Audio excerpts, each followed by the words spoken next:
Hello, book burners, and welcome to another episode of Books Are Burning. I'm your host, Mark Will, in Taipei, and I'm joined once again today by Mr. GJ Villa.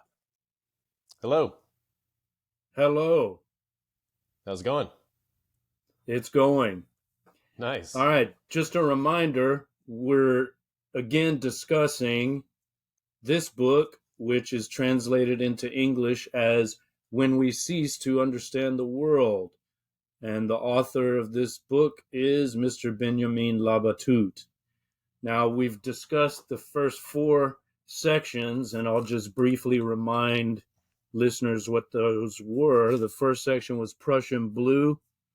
The second section was Schwarzschild's Singularity. The third section was The Heart of the Heart. The fourth section was When We Cease to Understand the World. That's the lengthiest section of the book. And then today we focus on the fifth section, which is the shortest, and I would argue maybe the least effective and the weakest, but maybe you disagree. And that section is called The Night Gardener. Now, we want to remind listeners that the original title of this book in Spanish is Un Verdor Terrible, terrible green or verdure, and that might be relevant to today's discussion of the final section known as The Night Gardener. So, what would you like to touch upon? Well, I guess we could start with the fact that this section differs from the other insofar as the other sections feature historical figures as characters. Einstein's, Bohr, Heisenberg, Grothendieck, all the characters, historical figures we've discussed. Schwarzschild. Yep. Here we have an unnamed narrator who lives in a small mountain town in Chile, rather isolated from the world. Interestingly, so does Labatut. So he is, I think, teasing us with this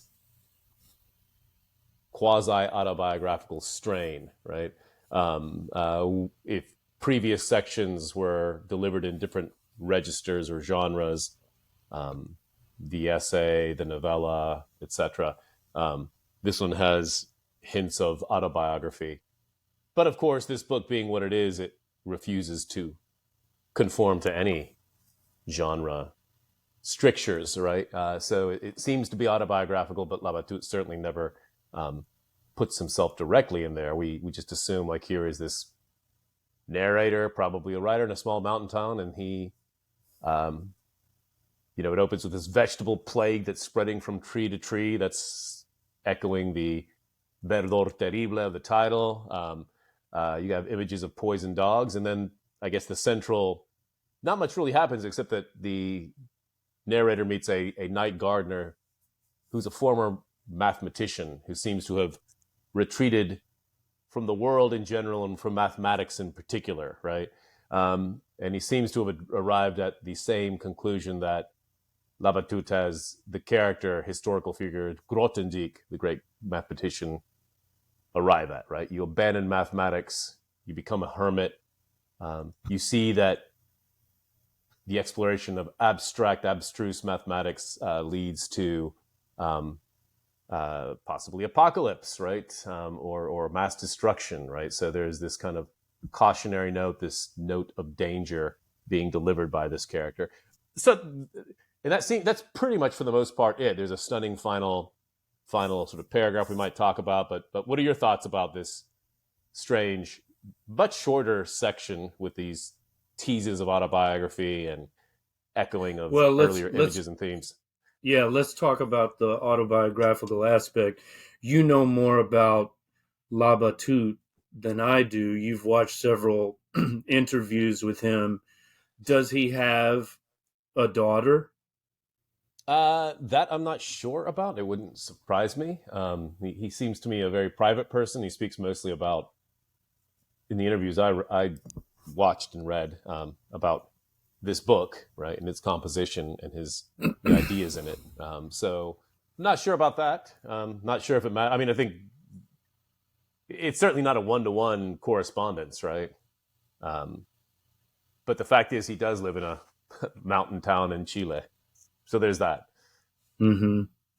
Well, the mention of the daughter by the narrator is an interesting detail. So I thought maybe that had some autobiographical relevance. Of course, Perhaps. it doesn't matter, but if we were to learn that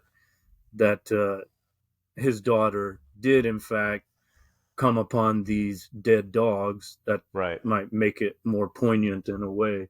I have a personal connection to this because one of our poodles passed away Monday. Oh It no, was I'm sorry to hear it that. was a very sad day. He was But just old. He was not not poisoned. poisoned. Okay, Not poisoned. Not that would poisoned. be a real Just old. tragedy. Okay. Now, when I first read this, I read it again for I think the third time in preparation for this episode.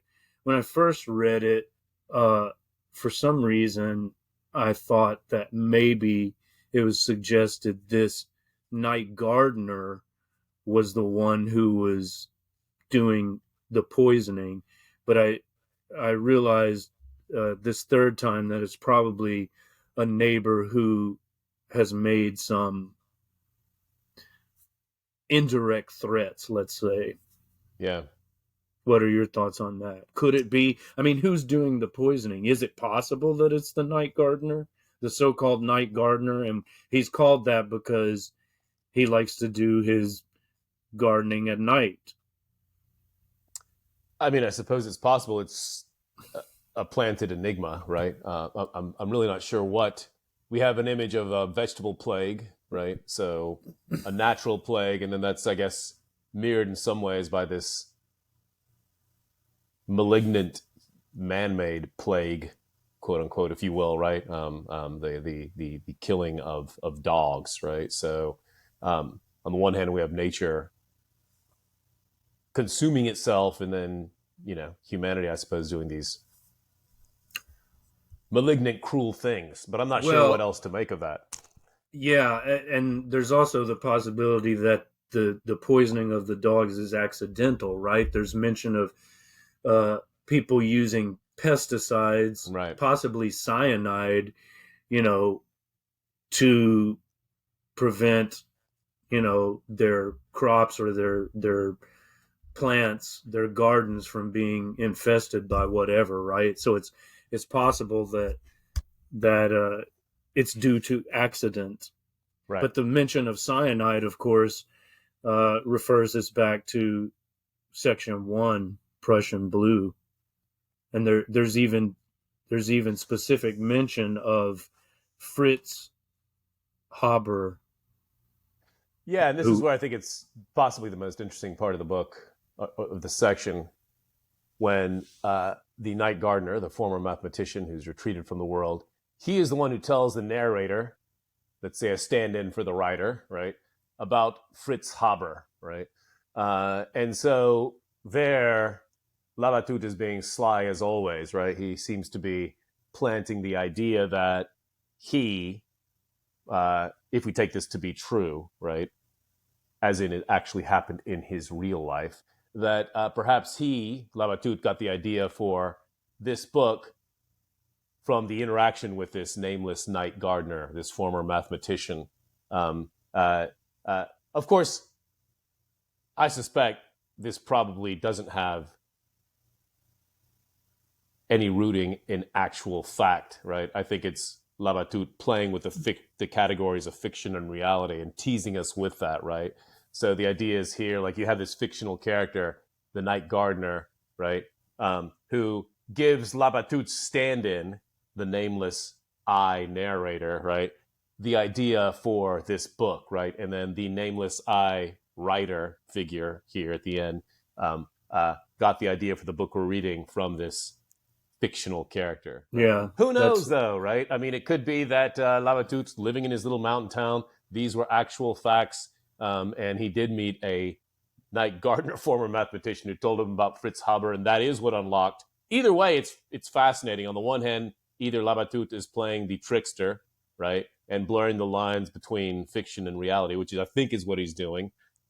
Or this book actually had this incredible, interesting genesis, the idea that artistic production comes from these chance encounters. And Labatut, the writer, actually did encounter a night gardener, former mathematician retreated from the Yeah. world, etc. So anyway, Well, you know, ultimately, of course, it doesn't matter. But right, that uh, detail reminded me again, and we've mentioned this in the previous episodes. It reminded me again of the German author Sebald, right? Like this oh, is totally, something he would do. There's kind of a yeah, realistic documentary style, but you don't know how seriously to take it, right? Um, exactly, yeah, so there's mention of Fritz Haber, who appeared in Prussian Blue, the first section, and then you, I think, already alluded to this. There's also mention of Grothendieck, who is the right, focus of the Heart of the Heart, section 3 of the book, right, and it's sort of suggested that this retired mathematician in the little Chilean town is his career had a similar trajectory to that of the Japanese professor whose name I forget. right. Uh, in section 3, he was the disciple of Grothendieck, and I mean he didn't actually abandon Shinichi mathematics. Mochizuki. Yeah, Mochizuki. He didn't necessarily abandon mathematics yet, but he did like shut down his website and he refused to talk about his theories and so on. Maybe he's still working and teaching, but he kind of became a recluse as well. Right, So that's an interesting motif. The genius who refuses to share his gift with the world because the world can't handle it, right. right? And in the acknowledgments page, you know, where Labatut mentions all of the different biographies and so on he read about Schrodinger and Einstein, Bohr, etc. He also mentions Sebald's The Ring of Saturn, right? Yeah, So yeah. there's definitely indebtedness to Sebald there, as you mentioned. Um, yeah, I think it's in some ways not as exciting as you said as the rest of the. It does work well as a kind of epilogue, I suppose, right? So in one way, it's very very apt, right? That he has this kind of tease about the possible origin of the book and playing with these categories of um, autobiography and fiction. Uh, you know, not as potent, but if we take it as a coda or an epilogue, I think it works pretty well.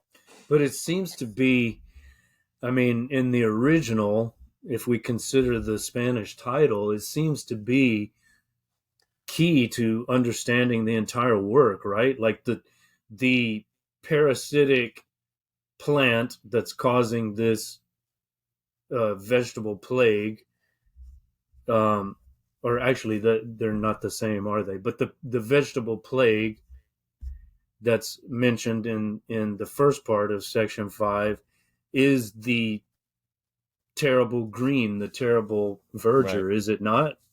right. Yeah, I Like think so. why would that be the title of the original, you think, as Uh, opposed to, the English takes its title from the fourth section, When We Cease to Understand the World. So right. why do you think the original Spanish uh, seems to allude to the title of the original Spanish work seems to allude to this fifth section? Why is that? I think it explicitly alludes to the fifth section, but it kind of maybe encompasses. I mean, green can be associated with naivete, right? But With it's terrible not it's naivete. not verde, right? It's Verdor, verdor. Is verdor, that it? greenness, a Yeah, greenness or it's something like like that. English verdure, right? Right. Like, yeah, green in Something that the sense of proliferates, vegetation. a verdure that is terrible, a terrible, un verdor terrible would be like a greenness of verdure that proliferates out of control, right? Mm. You reach a tipping point, right, and a point of no return, and so and it's dangerous. In that sense, it does, I think, allude to things he's played with in previous sections. Schwartz, he has um, in section 2, he imagines Schwarzschild at the end, imagining that, making an analogy between the illogic of a black hole, and once you pass a certain point, there's no going back, and the sort of rise of fascism, right? Even in World War One, and right, which kind of prefigures World War Two, right? That humanity itself can take a step beyond which there's no turning back, right? And wholesale destruction occurs. So I think there are those kinds of associations. Well, there's also a callback to section 1. Do you remember the green paint in Napoleon's retreat? Right. Which was toxic. So there's the green there, in contrast to the Prussian blue, the same blue that appears in cyanide, right? But then the reference to Haber reminds us that not only did he develop poison gas, but he also discovered what? He did something with nitrogen. He pulled nitrogen from the air. The process that basically allowed the European conflict to drag on, I think, is what for more years, right? Because there was it's a chemical discovery. The narrator says the most important one of the 20th century that allowed agriculture to flourish. Right? Well, yeah, it was used. It was, he figured out how to obtain nitrogen for fertilizers, and then that caused an overabundance of agricultural production, right? And by extension, more humans, right? Right. Overpopulation in humans. So I think at the end we have the image of a citrus tree, right? The last 2 pages, and how apparently they climax by succumbing from overabundance, right? And at the end of their life cycle, at the very top of the last page, they put out a final massive crop of lemons. You have this image of exuberance before death, right? And at the very later in the page, it says it's a plant more akin to our own species with its uncontrolled, devastating growth. So I think that's where he's pulling together this notion of verdor terrible, right? The natural world in its final sort of burst of superabundance before death, and humans themselves, both in terms of their wide-ranging abstract ideas that are dangerous and need to be curbed in, as well as the process which allows agriculture to flourish and humans to multiply, right? There's a kind of a warning about overpopulation as well, I suppose. Listen to this. I just found this at the very end of section 1. His method of extracting nitrogen from the air, we're talking about Fritz Haber, had so altered the natural equilibrium of the planet that he feared the world's future belonged not to mankind, but to plants, as all that was needed was a drop in population to pre-modern levels for just a few decades to allow them to grow without limit, taking advantage of the excess nutrients humanity had bestowed upon them to spread out across the earth and cover it completely, suffocating all forms of life beneath a terrible verdure. There it is. Yeah. So yeah. it's actually that's literally where the title comes from. I had not noticed that. Yeah. Or I it also echoes on page 133 the image of the I don't remember, Miss Herwig, where you have the kind of Schrodinger's pedophilic love interest, if you will, who watches a female aphid spawn dozens of tiny offspring, and we have a line: 3 generations were nestled one inside the other in a sort of dreadful Russian doll, a superorganism that embodied nature's tendency to overabundance. So we have a lot of these images of nature's overabundance, right? At the end of the section you mentioned, right there, that part I just read, and then certainly at the end. So it's certainly an image that it's a recurring motif, undoubtedly, right? And it kind of holds together a lot of the novel's dark themes, if you will. Yeah. Anyway, Good so what is point. your assessment overall? We've done this a series of. It's remarkable that this is a book of under 200 pages. We devoted 5 podcasts for it. What are your final thoughts? Well, I mean, the fact that I've read it 3 times now, I think attests to its power and its, you know, validity as a text worthy of analysis. Yeah, I enjoyed it. I found it enthralling. I've read it a couple of times and took notes before we did our podcast. But it's a fantastic, idiosyncratic, strange, haunting little book. Have you haven't read any of his other works, have you? No, he has 2 of the works, neither of which has been translated into English. I want to try to get a copy, but I couldn't even find the Spanish ones, at least readily available. I will be in Spain, though, for 3 weeks shortly, and I'm going to look for his work in the original, see if I can find one of his earlier pieces.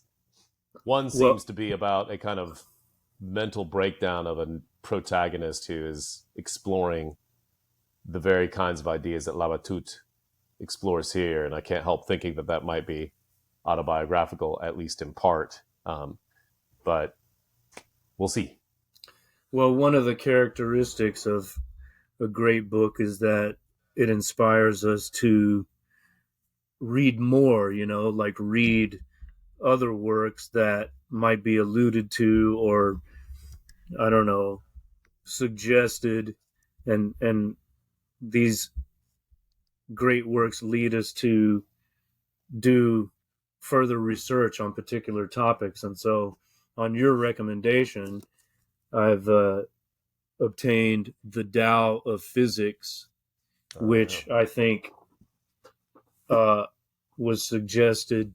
Well, you were reminded of this book that you read long ago, I think, when we were discussing section 4, which was mostly about quantum mechanics and the dispute between Heisenberg and Schrödinger. And Niels Bohr was involved in that too, and so was Einstein. Right. So, I mean, I've been inspired to learn more about these historical characters that are fictionalized in the book. Awesome. Yeah, hope you're enjoying it. Well, I haven't started yet. I mean, I thought you'd started. Okay, you just got the book. Okay. Yeah. All right. So All right. what do you remember about the text? Just that he makes some pretty powerful parallels between the insights of quantum physics and Taoist notions and principles. And he does that pretty systematically, I think, throughout. So I'll be curious to hear what you think when you get into it.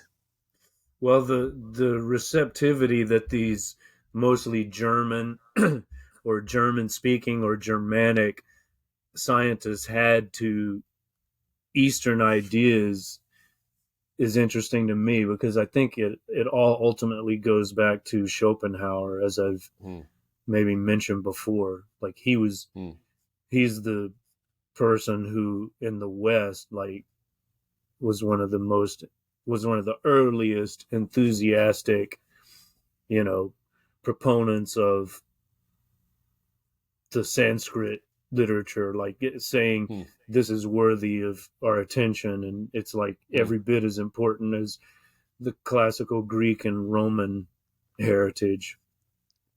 So yeah, I look forward to exploring that more. Fantastic. I think there's reference to Goethe in an earlier section in one of the lurid, I think it's who's it? Which character has a sort of lurid dream? I think it's Heisenberg when he's on the island, when he's on that Heligoland, Right. Rocky Island.